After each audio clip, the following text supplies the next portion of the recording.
wizard is never late.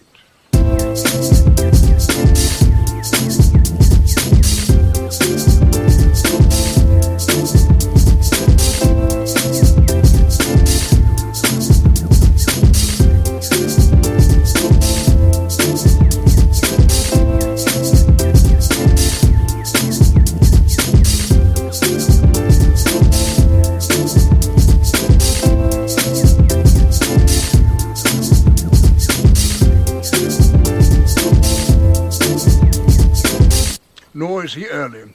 He arrives precisely when he means to.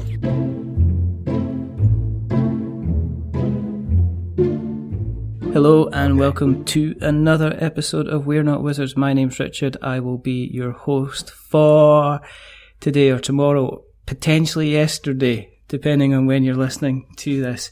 And you're probably, first thing you're wondering is that slightly different intro music is because Jake Lionheart of the Salt Report, we were having a chat and he says, I said, make me some beats, Jake. So he made me some beats. So I've not decided what I'm putting there as a choice of 4, but you might have heard some beats in the front, so I'm very, very grateful to him. Joining me today is a gentleman. Well, it's been a while since we've had a quick start on the Kickstarter, just because I've not been recording for a little while. So we decided to drag in a Mr. Eoin Costelloe. And Eoin Costelloe is from Decking Awesome Games. And Eoin Costelloe is here to talk about dice summoners. So, hello Eoin. Hi. Hi Richard. How are you doing? I'm doing pretty well. That's good. It's a nice... How are you feeling being inside the games cupboard? Feels good. Yeah, nice and cozy. Nice and cozy.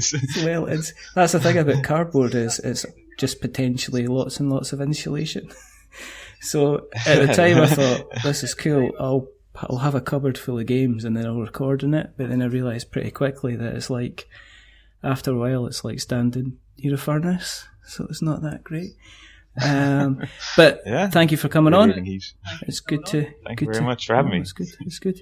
For people that haven't listened, because we got to do the admin stuff, for people that haven't listened to us before, thank you very, very much for joining us. The reason that we do this is because I am addicted and I must be stopped. But you're not going to stop me because I've now moved house, and I'm hiding. And the other reason that we do this is because... Eoin got in contact with us, magic@we'renotwizards.com, and said, I'm doing this game. And I went, yeah? And he says, here, have some information on it. I went, okay. And then he says, I'll tell you what, actually, do you want to come on the show? And I was like, oh, that sounds like a good idea. So that's what we did. Yeah, and thank you very much for having me. That's okay. But what we want to do is we want to talk a little bit about... how you got into the hobby, and also a little bit about your good self in general, because I think it's good. As we say, we like to find out a little bit about your history. So do you want to tell us a little bit about how you got into the hobby in the first place? Sure. So as a kid or teenager, I was big into Warhammer 40k and Yu-Gi-Oh! Which was, I just loved the kind of painting the miniatures and hanging out with friends and playing the tabletop game. It was really kind of interesting to kind of meet up with people and play a real game, because it was big in the computer games as well. And then I kind of stopped doing that after a while because it got a little bit too expensive for me, just a little bit. And then I did. It was in college, and I found out about like actual tabletop board games. Because I was at a LAN where everyone was playing computer games and we were all having a good time. And then the internet got cut off halfway through the LAN, and this is in a big college, and it was at like 9 p.m. at night. And we all took out Werewolf. Someone mentioned Werewolf, and we didn't know what it was, and we started playing it, and it was an absolutely incredible kind of moment. That was like probably the first moment I realized that this is absolutely incredible. Like you get this different social dynamic you get with actual face-to-face games. And of course the internet came back up halfway through Werewolf, and we just kept playing. Yeah. The rest of it, like for I think it was like 3 or 4 hours playing. What was it you Werewolf, were playing on the LAN? I think it was Unreal Tournament. We were playing some computer games and Counter Strike and some real time strategy games like Dawn of War. Yeah. So it was. But the werewolf was just like you saw people because you have to kind of haggle with people. And you have to kind of figure out who they are, if they're a werewolf or not. And so at that moment, I was like, you get so much. You learn so much more about how people act and when they're lying and stuff like that, which is something you don't really get when you're playing like first-person shooters and stuff like that. So yeah, it was great fun. And then ever since then, I'm totally addicted. Totally addicted to board I suppose games. you can't tell if somebody's gonna, if they're either gonna lob a grenade at you or they're not gonna lob a grenade at you. There's no kind of they're pretending to lob a grenade at you and then shoot you in the head. I guess it's like kind of extremes.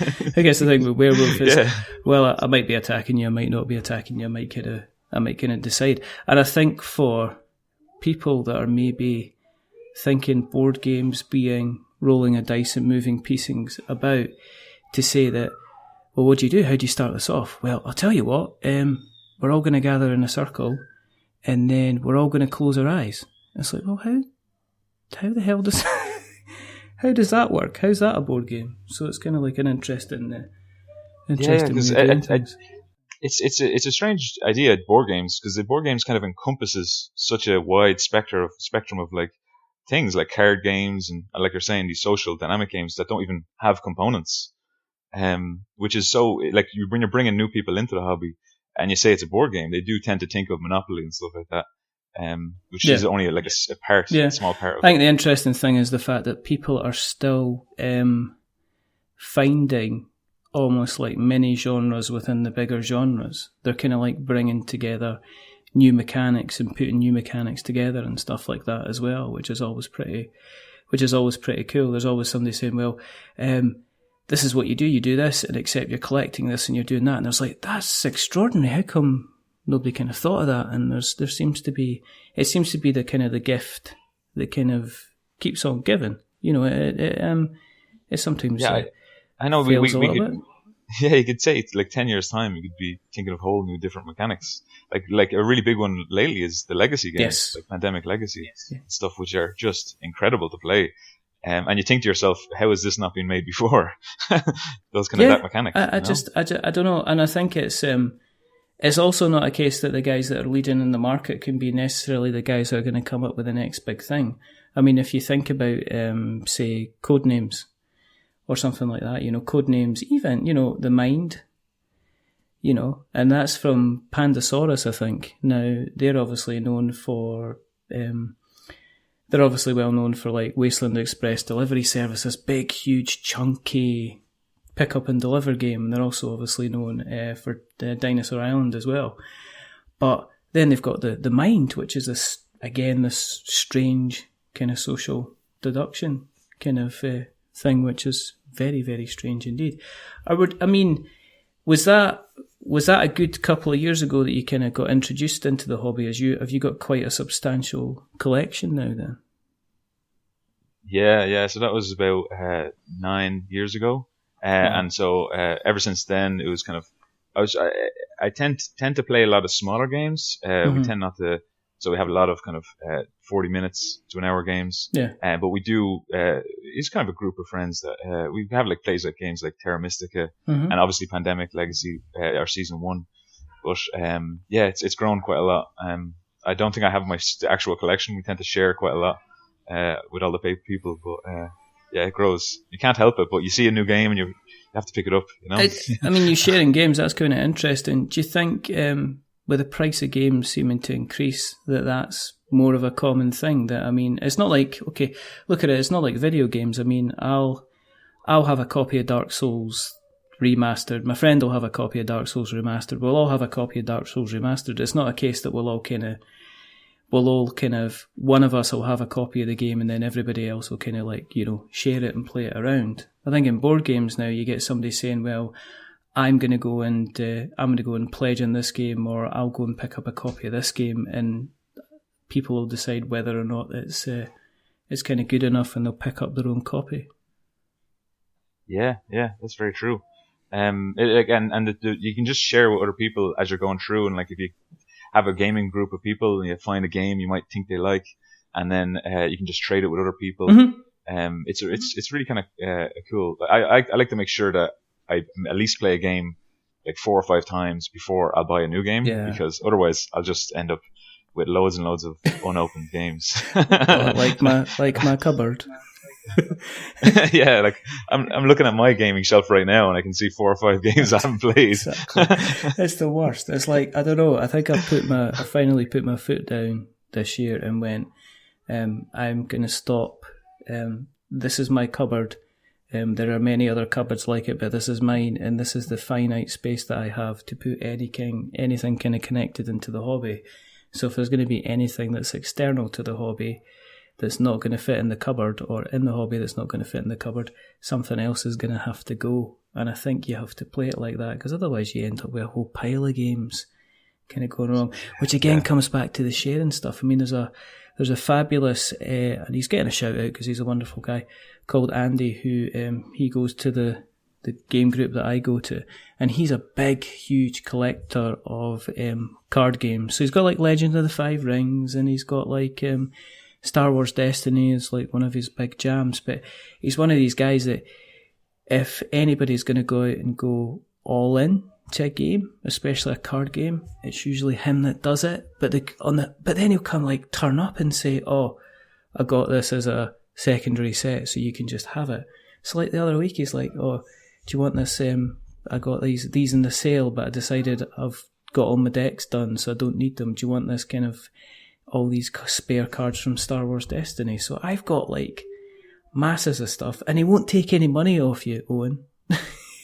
It's like he might take games. I keep that's kind of threatening him. Like when he's like, "I will see him at the club. I'm gonna like drop a copy of Gloomhaven in his bag."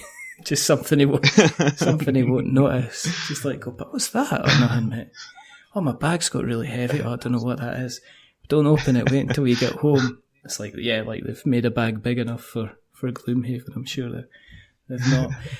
But yeah, I think people do certainly they like a certain mechanic, because like my sister loves worker placement games, so she'll pick up a lot of worker placement games, and but like I know I won't need to pick up any worker placement games. If I want to play one, I'll just go to her house, you know. Exactly, it's just like that. So Owen, are you here for a social video? It's like, I was just checking how you were, and maybe I was just going to borrow viticulture. just a quick stop by, you know. Just checking if you're okay. Did I brought you some milk? Owen, we don't need milk. I just brought you some anyway, because you never know. I'll tell you what, I'll have a glass of milk. Or do you want to go and get me a glass of milk? I hear you got the new Lords of Waterdeep expansion. Yeah. Do you mind if I borrow it for a couple of months? Yeah. So you said obviously the kind of the worker placement isn't your bag. So what you've been playing kind of recently that's kind of been setting fire to the third bar for you?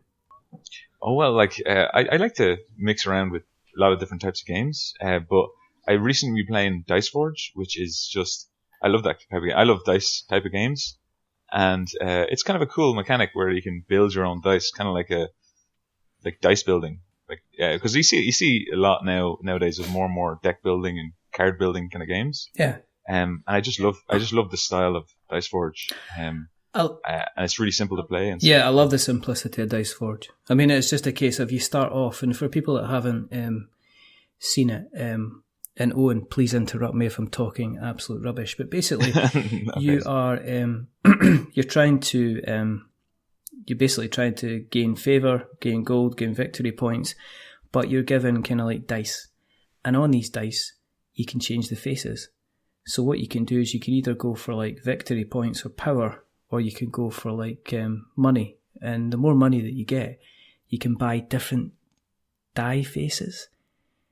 So you can like take the top off, take these. I mean, can be quite difficult to take off, but you can remove the faces from the dice and you can replace them with kind of like new ones, which is really cool. So they might have, instead of 1 bit of gold, it might have 2 bits of gold, or it might have like, you kind of like get different powers, elemental powers that you can use to buy like powerful cards which affect your game and stuff like that. And it's it's one of these games, I don't know if you found it, it was really, really simple to play the first couple of games, but then you managed to kind of get into the strategy. And they've done the really nice thing of having like a 2-tier system. So you've got like the basic game, but then if you want to ramp things up, you've got like a collection of other cards you can bring into the game. Yeah, it's a great explanation. Nothing to add. I have nothing to add. Sorry. That covers it. That covers it. The defence rests, Your Honour. Yeah, no, I totally agree. I love that tiered system. Any game that does that kind of tiered system of ramping people up and then adding in new kind of what looks like confusing mechanics, but they're just kind of built up on previous mechanics. It just makes life so much easier. Yeah, and it means it's easy to introduce people as well to get them in. Yeah, because you don't want to read out the whole rule book to someone. No, but if you can read out a third of the rule book and then get them started, then that's exactly happy days. Happy days. I like the hats off to the way you store the game afterwards. It's so neat. Yeah. And you just take it. Although, yeah, because I do like when you open up Dice Forge, you can immediately play the game, and you don't have to set up anything. No. But the problem is, when you finish a game, it doesn't matter who the winner is or who the loser is. Everyone has to spend 10 minutes to put it back in the box. Exactly. There's no kind of astonishing kind of lapse of honour when you do win. It's like, that's great, Owen, but can you sit down and you got to take all the dice faces off. Dice. There's always that thing where it's like, there's always one where it's like, I can't get this face off. It's like, what did you do? Stick it on with glue, and then somebody will come in with their nail, and this thing will ping halfway across the room, fly halfway across, and hit the cat, hit the cat right between the eyes. The cat will be like that.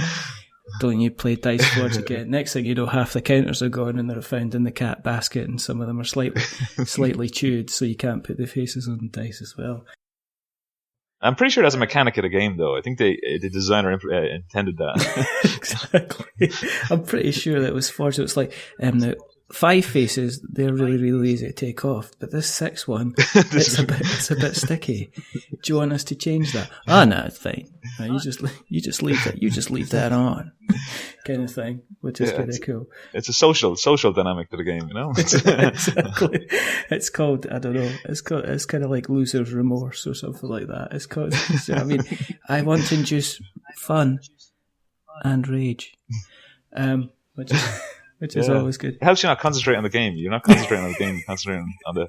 Like you buy a new face in your dice, and you're like, oh, how am I going to put this on? I don't, it's not like they even build a tool, because they just say, just use a corner of one of the dice, and it's like, I can't use the other corner because I've got to take the corner off the dice first in order. This is just so confusing. I need to go and have a lie down. This is rubbish. What, are you playing anything else at all? Well, I tend to do kind of meetups and stuff, which is pretty good. Yeah. And we tend to play all sorts of different types of games. All right. Although I will say that one of my favorite memories of board games is I don't know if you've ever played this game. It's called Sherlock Holmes Consulting Detective. Yes, I've heard. I've heard of it. I've heard lots of people go, Sherlock Holmes is a bit of a get. Oh yeah, definitely. Yeah. So you're not Sherlock Holmes, but it's an incredibly good game. It's one of those games that I absolutely love playing, and I'll pick it up any time. But you lose every single time. I've never come close to winning. Exactly. I think you have to get like 150 points. I think it is. Something like that. I think the best I've gotten is like -60. I think, as I say, the best thing about it, and I think the other people that have played it have said, like, you'll finally solve it, and you'll go, aha, it was the kitchen helper, and he did it with poison, but he put the poison on the glasses. So when the guy put his glasses back on, he got deadly poisoned. And you'll be like, yes, and how long did it take us? It took us 52 moves to find out. And then you turn over you open up the envelope, or you go to the booklet where it tells you how many turns it took Sherlock Holmes to do it. And he went, I did it in 3. Ha ha ha. And it's just like, what? And it's all about him knowing exactly where he meant to go. I just went to Specsavers. Bet you bloody hell. Scumbag. Yeah, I remember that. Yeah, I don't want to ruin it, but there's some incredibly strange ones. But like the thing is, you can, because we've done. I used to do it on the boat, so you kind of look at the mission, you kind of look at some of the different areas in Sherlock Holmes, and you'd leave the game for like 2 hours and think about it, and before you go back. But we go off on wild tangents, like accidentally go to the wrong house and start talking to Russian guys, and you think this is all like a Russian mafia thing, and it has nothing to do with the Russians. Exactly. You get to the end and it's like, sorry, you chose poorly, and you're like, damn! How many points have we lost? Door. How many points have we lost? 150 points we've lost. What are we at now? We're at 1 minus 1,796. I don't even know how we got the 6 points. I don't know why. It's just all madness. Yeah. But it's chaos. How? That's the best part, I think. Okay, how'd you go for the chaos of Sherlock Holmes to kind of like go in? I could do this. I mean, how did you go from that? What made you sit down and think, actually, I could actually have a shot at this myself? So I used to do computer game development. Oh, okay. Which was this is in college, and just after college, I'd make some computer games, and it was fun to make the computer games, but it took a very long time because to actually create a prototype takes months of work. Yeah, and you have to have like a fairly good idea. And then when I started getting into board games more and more, the group would come up with ideas, but we'd never do anything about them. Mm-hmm. And then at a certain point, we just decided to give it a shot, and we created the first prototype of our game, and then we just started playing it. And it took it just takes like the current iteration of the game we're working on is 32 iterations of it, so it just takes a long time to just keep working over and over and over. But because it's so quick to prototype, it makes life so much easier. You can kind of focus on what the game is and what the mechanics are and how players interact, which you can't. I never really got that with computer games, because you could show the computer games to people and they'd be impressed with the graphics or the sound or the automation in the stuff.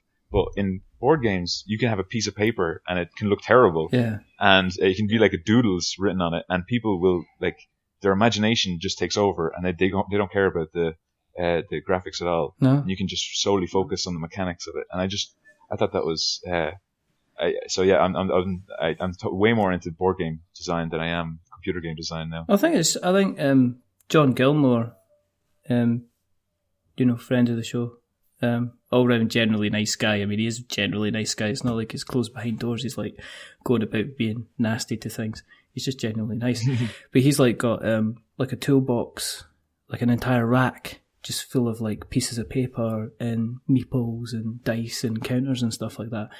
And he's like, it's really, really easy to put together almost like an alpha version of a game and actually have the same amount of fun that you would have with a finished version. He says, I think that's the difference. That's why he likes designing board games so much, is that he can actually get something turned around in a day and have somebody sitting down in front of them, playing it, absolutely grasping what he's trying to get and playing with the rules. Whereas in a computer game, as you said yourself, if you're in the alpha stages, it's usually a finished product before you actually get something kind of out there, isn't it?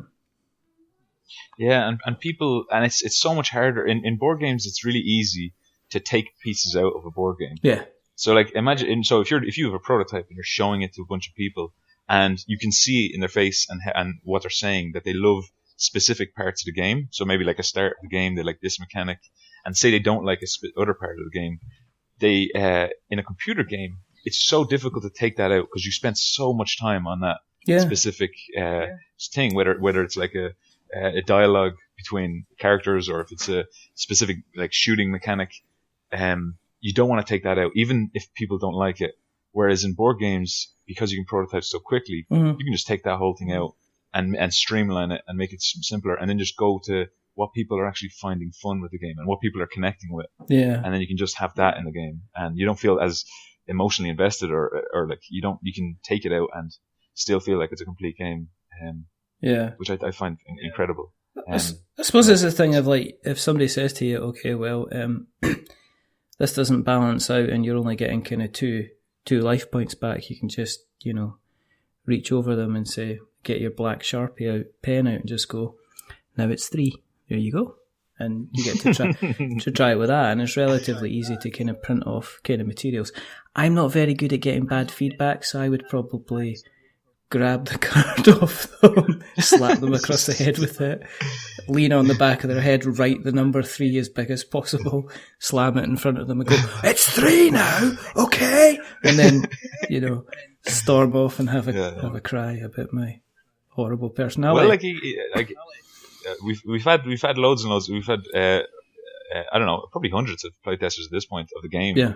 And you get all different types of people. You get people who are really aggressive with their feedback, and some people who are incredibly nice. Yeah. But it's you have to it's so hard to just get yourself away from the game and say it's not about you, it's about making the game the best. Yeah. And just read in their feedback and then work on it and see what they're trying to say as well. So but yeah, playtesting is it's like almost an art form in board game design, whereas it's not as important in computer game design. Yeah. Because in board games you're getting so much feedback all the time. You have to kind of learn how to read people and how to kind of understand how they're having fun, because they might say something that isn't exactly how they feel, Yeah, and you've got to strip the emotion away from it as well, and actually just take down, I guess, the written context of what they're actually trying to say, the mechanical context of what they're trying to say, and I can see that. Yeah. I mean, I think I've heard that as well. I mean, I chat obviously with quite a few designers, and I think one thing that comes back is you listen even to the people who even sound a bit nasty about it, because it might be just that one throwaway line. It's just the way that they're presenting themselves and just saying, well, I kind of hate it. This game's a mess. It's an absolute shambles. And have you considered having 14 cards instead of 12? And it's that bit that kind of is really important and really helps the balance of the game. And I can understand it's kind of stripping it out. I guess, like when any play testing session, have you had kind of play testing sessions where you walked away and went, that was absolutely amazing and everybody got it, and at the same time you've had ones where it's just bounced off people kind of again and again and again kind of thing? Yeah, I think sometimes, because we do a lot of the playtesting in kind of open conventions where people come over and they play, and so you get 30 or 40 people they get to play the game, and then they'll give vastly different feedback. But it's good because you get it depends on what kind of people they are. Some people would play the game and it's their first board game they've ever played, and other people have been playing Magic the Gathering their whole life. Yeah. And so you have to kind of balance what they say. But I think any feedback is good feedback, which is kind of corny to say, but it's all really helpful at the end, because even if someone's having really, really good fun, you can still gain stuff from what they're saying and how they're acting with the game to make it better. Yeah. And people who are having a bad time, you can work with that a lot better. So you just got to keep going over and over and over again. Because the idea is you're trying to find what the problem is rather than the solution. So if you find problems with the game, then you can work on the solutions later on, and kind of build up on it. But you can't add complexity to the game as well. You've got to keep it simple. Yeah, there's lots of stuff going on. So, let's talk about the dice summoners. Where did the idea come about for it? Was it just a culmination of a couple of different kind of design ideas, or did it come out kind of fully formed and ready to play, basically? Well, the first iteration of it was a worker placement game, which is not even anything like it is now. It's a dice rolling game. So you just spending too much time with your sister. I think so. Yeah. Make a game. It's going to be you just said it. I know what happened. You said to her it was a worker placement game, so you could borrow something else off her. And then you realised when you said you were developing a worker placement game, you realised you had to develop a worker placement game. So you developed a worker placement game, but then you slowly, over a period of time, moved it into what it is, which is a dice game. Is that right? Maybe. That makes a lot of sense. Yeah. It's just getting Freud. Yeah, it's getting in my mind. It's all subconscious. It's all, just have a seat and relax. Just cry if you want to. But no, well, it is like I started off doing Yu-Gi-Oh, which was one of my favorite card games that I've always loved.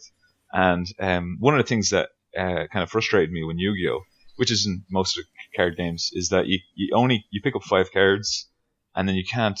Sometimes you get nothing to do, and sometimes you get a really good move. Yeah. And you're really playing the game to get those good moves. Because that's where you feel like the whole deck is kind of useful and it's working together, what you have on the board and everything.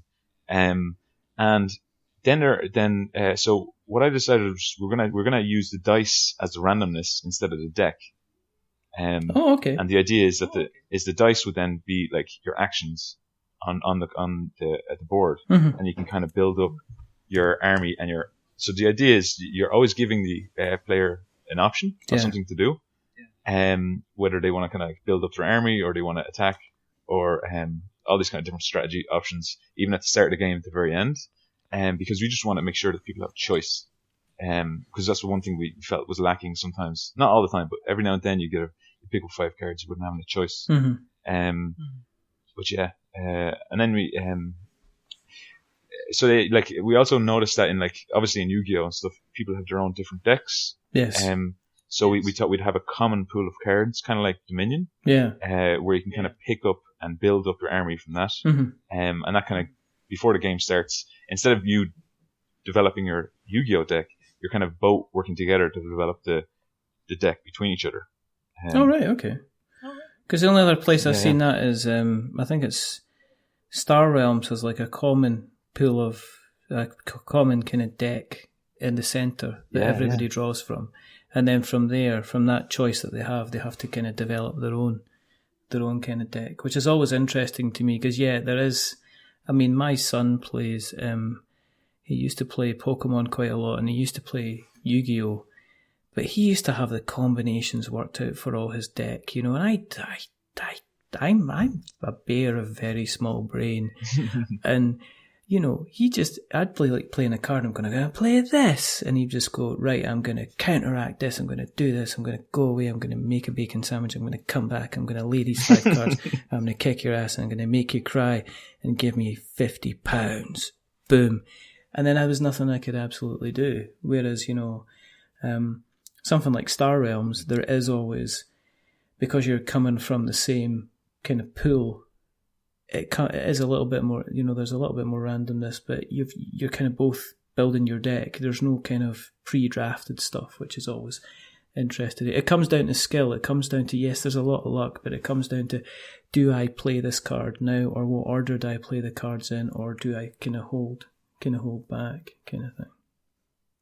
Yeah, because you want to add randomness to your game to make it interesting. Yeah. So it's not the same game each time, but you also want to make sure that the people give, you can have strategy and people can make a real choice when it's their go. And then, so if they want to be defensive, they can get a lot of defensive guys, or they want to get they just want to get a bigger army, or they want to get more, in Magic the Gathering, you can get more kind of land, so that you're kind of risking at this go, but then you get a better. I was going to say, how does a round play out in Dice Summoners? If I'm sitting, across from you, and you're going, "What are you doing in my house?"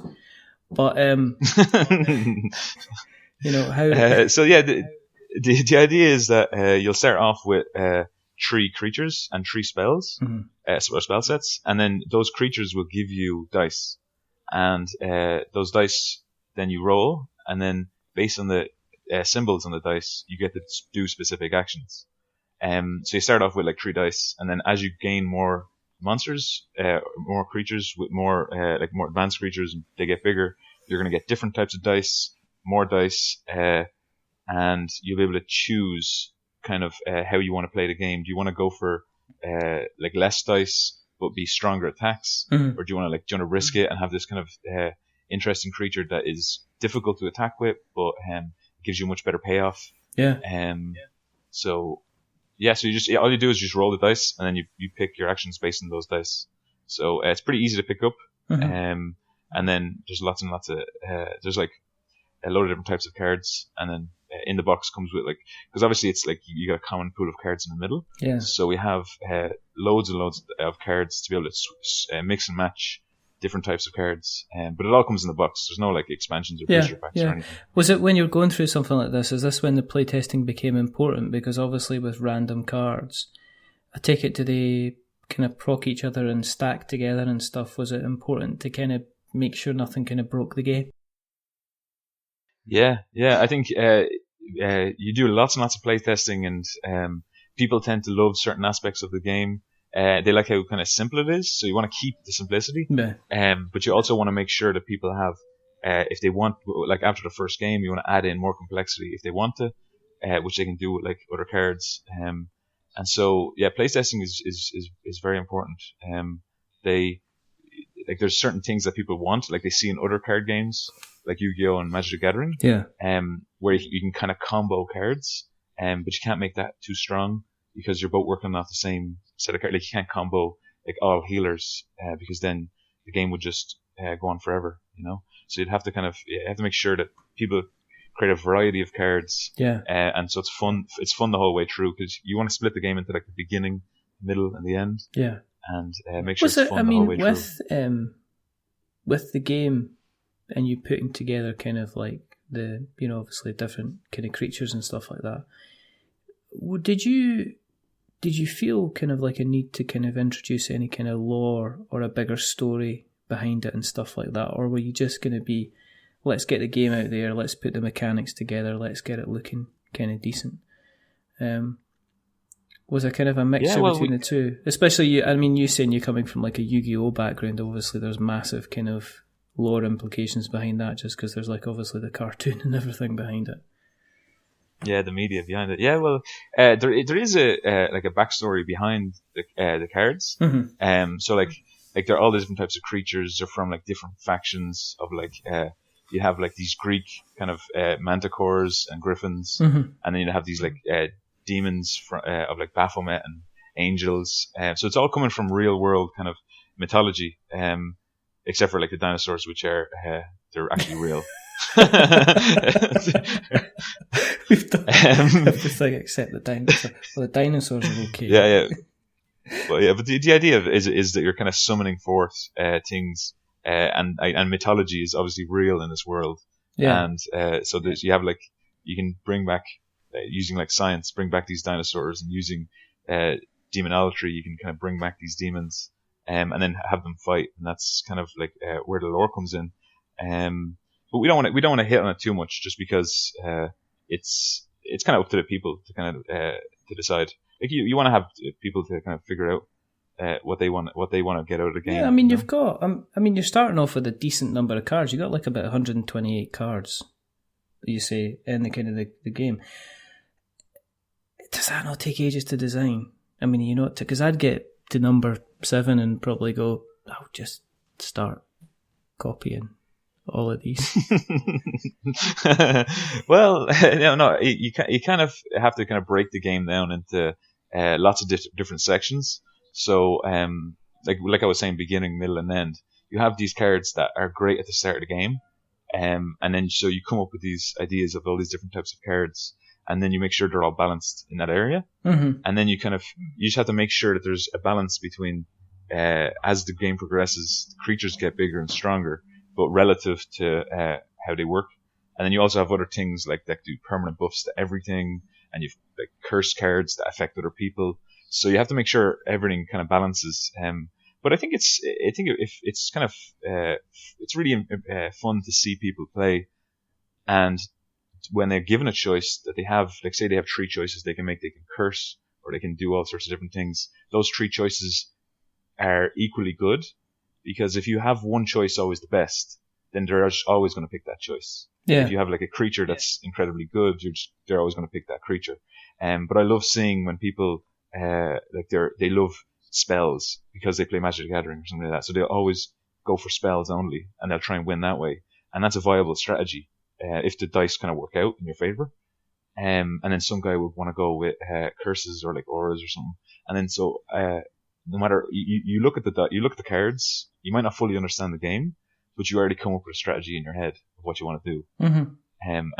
And so because just from other card games and other kind of media, so it's good to see people actually have fun and do it their way and see how it goes. And they might lose, which is fine, but at least they did it. I mean, with you being based in Ireland, have you? I mean, in order to kind of get the game out there, I mean, have you had to do a lot of travelling into the UK to have you done Games Expo and Aircon and things like that? Then has that been important kind of steps? Yeah. I think I started off in Mondial des Jeux is the first time we introduced this game, which is a convention in Montreal, which is absolutely beautiful. But and then but we really want to keep the base in Europe and in British Isles and Ireland, because that's you want to start at home and work from there. So we did go to the UK Games Expo, and there being a Dublin Comic Con, and then Tabletop Scotland is coming up as well. Yeah, we'll see you there. So all these, yeah.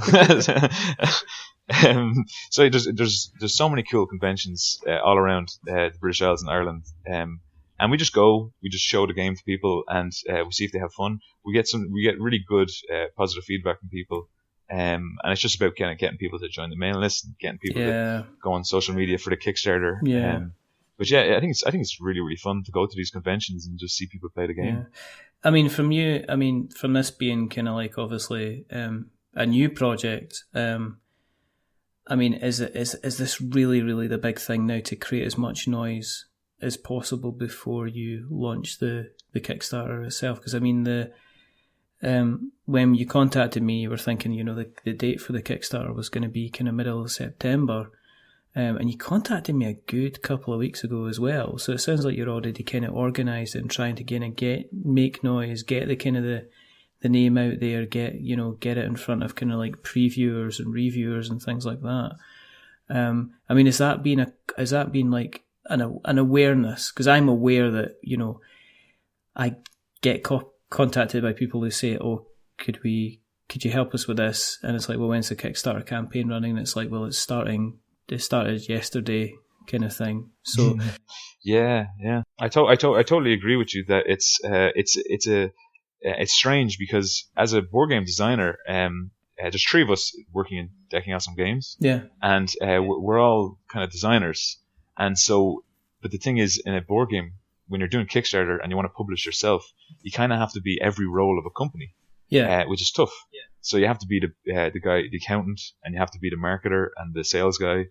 And it can get tough, but if you kind of focus on those things, it can work a lot better. And so we do try and make sure that our marketing is kind of it's not great, but at least we have a kind of a step-by-step process. We give people time to kind of come back to us, and we kind of build up the community around it as well, so that when you're going to these conventions and you're getting people to play the game, you try and make sure that the people they feel welcomed and they want to be part of the success of the Kickstarter. Because that's if the Kickstarter goes well, then the game becomes alive and it's real, and which would be incredible to see.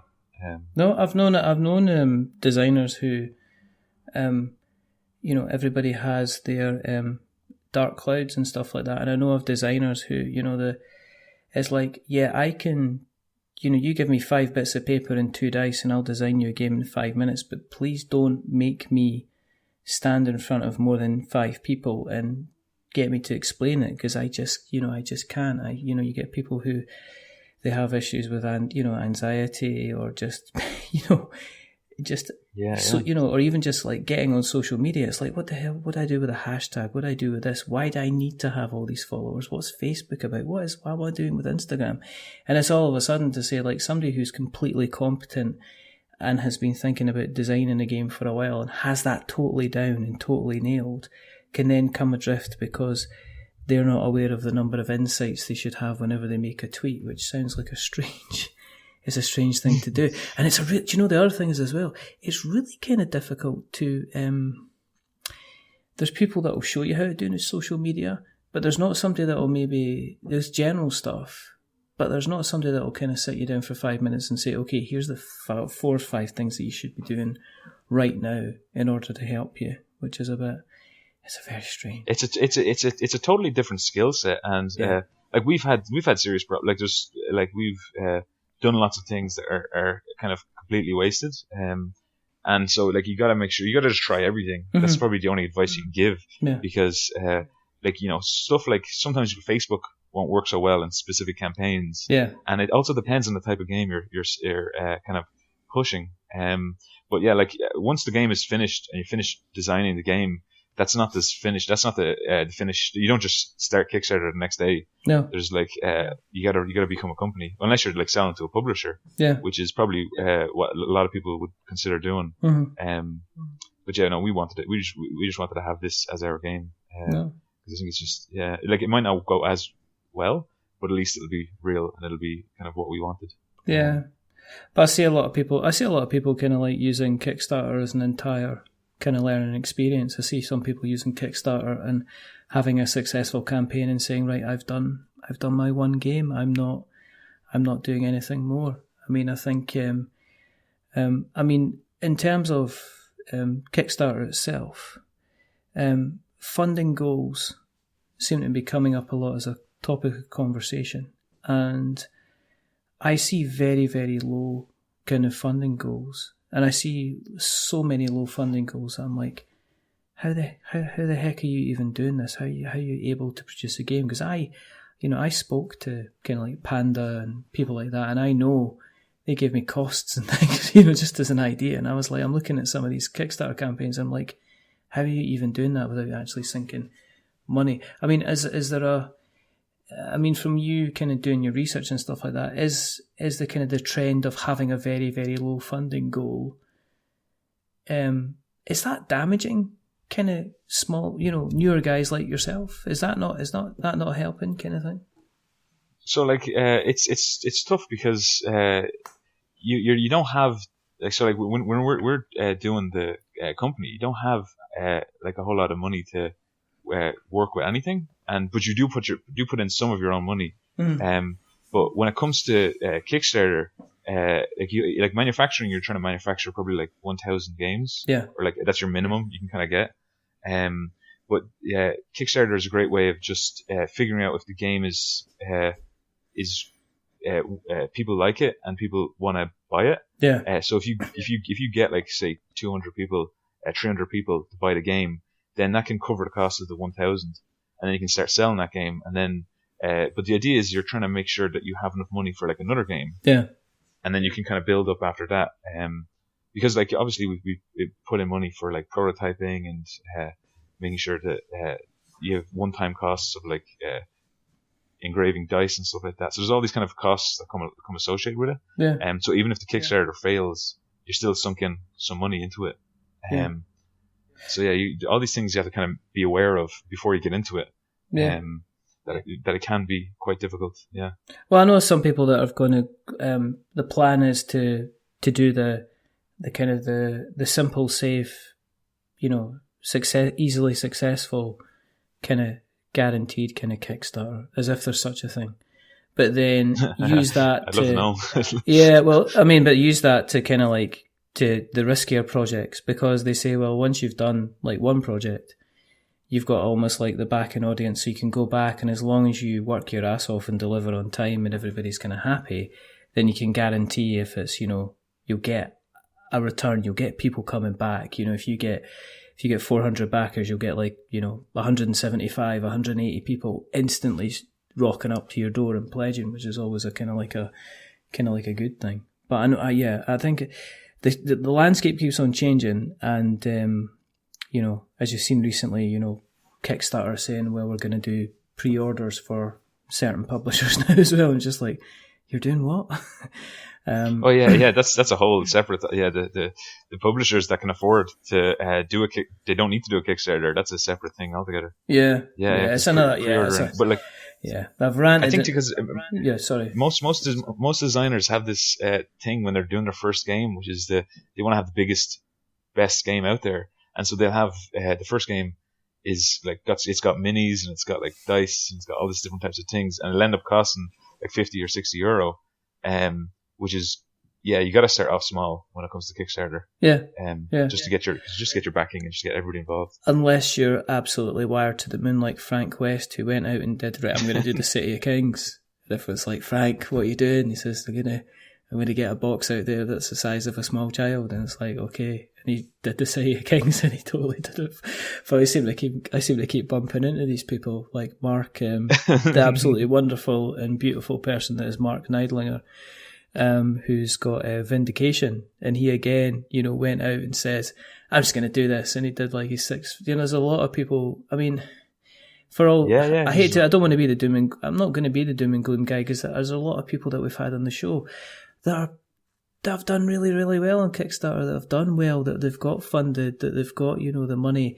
Okay, they've not made really any money, because board games seem to be like opera, is you never make any money out of them, you just make money to make more board games. Kind of thing. Exactly. I'm stealing an analogy direct from Terry Pratchett.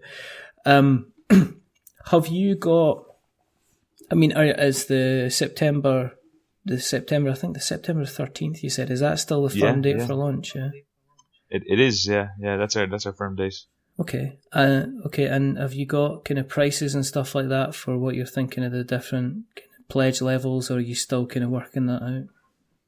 We're still working on it out. So we have in Ireland, there's a manufacturer, and then there's manufacturers in Germany and China. Mm-hmm. So we're still working with those, which is going to affect the time it takes, and then obviously the cost for like fulfillment and stuff like that. Yeah. So we're still working on it. We have some vague ideas, but we're just still trying to figure out the nitty gritty. So have you got to do the kind of the risk association with the conversion rate for it to be in the euro and stuff like that? Because it's obviously choppy water time between the conversion rate between the pound and the euro. So is that something you're taking into consideration as well for the campaign? That's a good point. No, I hadn't. I didn't really consider that. Sorry. That's a good point, though. But because it depends on where you're going to get it manufactured. So if you get it manufactured in England, that would make sense. Yeah. No, I was just thinking that, because I know that who was it? I think it was I was speaking to was it Elzra Games, Aaron West, and he was like saying there was he says there was a massive change between the Canadian dollar and I think the US dollar, and it had a massive effect on how much his shipping prices were going to be. All of a sudden his shipping prices went up by something like 7%, and he says it wasn't a horrible enough cost to cripple him, but it was certainly enough cost that he was like thinking about eating beans on toast for the next kind of 6 months in order to cover it off. Yeah. But it's kind of. Dude, I know there's so many different parts of making the Kickstarter once it's actually completed. That you got to take into account everything, like taxes and where things are coming from, everything, and you have to make sure you don't get anything wrong. And people are shouting at you going, do you not have 1,500 Twitter followers? It's like, I'm sorry, I'm just trying to fill in my tax form so I don't end up with a 4,000 euro fine and 6 months in prison. If you don't mind, thank you very much. But then there is the other side of it. You've got the logistics and everything like that. You've got the delivery. You've got like customer service. There's all these kind of different things that all of a sudden get thrust on you as a Kickstarter person. And I've seen people do I've seen people do great stuff with customer service, and I've seen other people kind of having to go, mistakes were made. Yeah, well, we kind of we spent some time to contact everybody early, which is a good idea. So you want to get this stuff that you don't really want to think about until later on. Yeah. You want to do that as soon as possible. Absolutely. These are like the biggest risks, Absolutely. So, as I said, do you have a rough idea? You're still talking to manufacturers, so you don't have a fully. I don't have a rough idea. That's fine. No. That's fine. Sorry. That's okay. You'll see. We'll you can join the mailing list and we'll send you. Yeah, exactly. Join the mailing list. Join the mailing list, and then you can find out what's actually going to be happening. So have you got other games? I mean, is this the first of many games that you're thinking about then, Owen? I mean, I take it there's a list. There is. So like we try and pick ones that kind of people are interested in, but also as the game design progresses, like it took around 14 iterations of Dice Summoners before we were confident that this was the game we were going to go with. And then so we realized that this is like a solid game that people are having fun. But we have other games that are, we have Stop to Sea, which is going to be a game where you're kind of traveling around Ireland and like learning about history of the Ireland and trying to stop a banshee. And so then you have other games where it's like an escape room game, because they're quite popular. We had some cool new like mechanics for it. That this is quite a relatively early game, kind of mechanic escape rooms. We had some cool ideas to make it simpler for people to play. And so yeah, there's a couple of different games that we're working on. But it's exciting anyway, because you're taking that first step. So it's like you're the guy that's like sat down and committed stuff, and it's obviously exciting times, but it's kind of scary times at the same time, which is always good. It's always good. As I say, do something every day. Wakes you up in the morning. Exactly. Do something every day that scares you, and make sure you always wear sunscreen. I heard that from somewhere, I can't remember where. If people do want to get on the mailing list, if they want to keep an eye on yourselves, if they want to keep an eye, if they want to keep an eye on the campaign, if they want to get on the mailing list, if they want to just be involved, where do you exist on the internet webs? We're going to quite a lot of the conventions, which is a good spot if you want to see the game played live. Yeah. Or if you're in Dublin, you can always just contact us. But we're on Instagram as Decking Awesome Games, and we're on Facebook and Twitter. And if you go to dag.irish, that's our website where you can yeah, the Irish domain, it's pretty good. And then you can just scroll down to the bottom and you can just add yourself to the mailing list, which would be perfect, because that's just we don't send a whole lot of emails, but really we're just going to send one when the Kickstarter starts up, really. But it's good. We also send emails based on where we're going to go for conventions and stuff like that, and and then just get involved and hopefully come and see us in Tabletop Scotland, and that's check us out. The 1st and the 2nd of September at the Dewar Centre. And I tell you what, if you turn up right, you'll see Owen. But if you're badly behaved, then I'll be there as well. So pre-warned is pre-armed. I shall be turning up at that event. We're gonna be in the playtesting area at 1:30 on Saturday. Cool. I'll mention that. Are you there for the whole of the day, or are you just there for a couple of hours, or what's the plan? Yeah, we're there for the whole weekend. We're just going to be playing board games and messing about for the rest of the time we're there. Oh, cool. Okay, excellent. Well, as I say, we'll make sure that we shall take all the links that you have given us, and we shall put them in the show notes so that we've got notes to show. Where did the company name come from? I have to ask. Brian actually came up with that.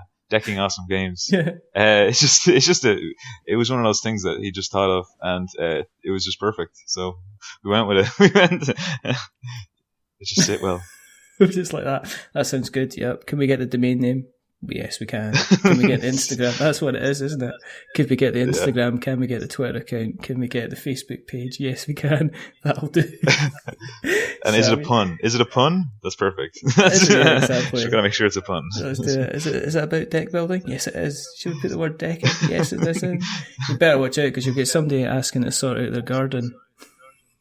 Yeah, that's actually, we did that with. We're looking at Google will index you as like garden suppliers. So you get somebody coming down and say, could you come round the house, Tom? It's like, what for? Well, it's an absolute state. And you go around and they're like saying, how much is it? And you say, I don't know, 500 quid. And then you say, we don't have to do this. They don't have to do the Kickstarter at all. We just have to do 15 gardens. Yeah, it gives us an option to expand, come up with new ideas, new business opportunities. It's perfect. We do porches, worker placement, conservatories, the whole shooting match. Well. Yes, so we'll put the links in the show notes, so we've got lots of notes to show. Deep intake of breath. Thank you very much. That's all right. Thank you very much for coming on. If you want to keep an eye on what we're up to, and I know a lot of you think we've not been up for much just because we haven't been releasing like 3 episodes a week, but give me a break. I've just moved house and I've been doing a lot of painting and my arms are tired. You can follow us on various places. You can find us on Twitter at We're Not Wizards. You can find us on Instagram at We're Not Wizards. You can find us on Facebook at We're Not Wizards. You can go to our website, which is we'renotwizards.com. You can go to our blog, because we've not only been writing reviews, but we've got some fabulous people like Paul Kellett and Ian McAllister and Steve McGilvery, who've all been writing pieces for our blog, which is we'renotwizards.blogspot.co.uk. So come along and check that out. You can find us all on the various different podcast places like Stitcher and Spreaker and Acast and all these fabulous places. If you want to chuck us a buck or, I don't know, bring round £1, that's rubbish. Or punt us a punt. You can't punt you a punt anymore, can you? Because you're all Euros now, isn't that right? Then jump on Patreon and help us that way. If you like what you've heard tonight, please go to Apple Podcasts and drop us a subscription because that makes us smile. And if you want to make us laugh and skip down the road, then consider giving us a rating or a review. If you are going to be giving us a rating or a review, remember, don't give us 10 stars because it makes us big-headed. But don't give us 1 star because it makes us cry. Give us 5 stars because it's in the middle and it's average. And we're decidedly average. But the person who's not been average is the rather wonderful, the rather fantastic, the rather decking awesome Eoin Costelloe from Decking Awesome Games. Thank you very, very much for coming on. Thank you very much, Richard. There's only 2 things to do. The first thing is to remember that we are many things, but we're not wizards. Are we wizards, Owen? I don't think so. That's definitely so not wizards. Get out. Sometimes we're wizards, just occasionally, but don't tell anybody. That's a lie. Sean Epperson's going to have a field day with that. You know what I mean? I'm an occasional wizard. And just occasionally. And the second thing is to say goodbye. So it's a goodbye from Owen. Say goodbye, Owen. Goodbye. And it's a goodbye from me. Remember, stay safe. Roll6s.com and check out Dice Summoners. 13th of September. You know. Come to Tabletop Scotland, check it out there. Don't annoy him too much because otherwise I'll come over and have a word with you. But, you know, definitely check it out. It sounds like an awful lot of fun. If you like dice, if you like cards, what's not to love? But until the next time, goodbye.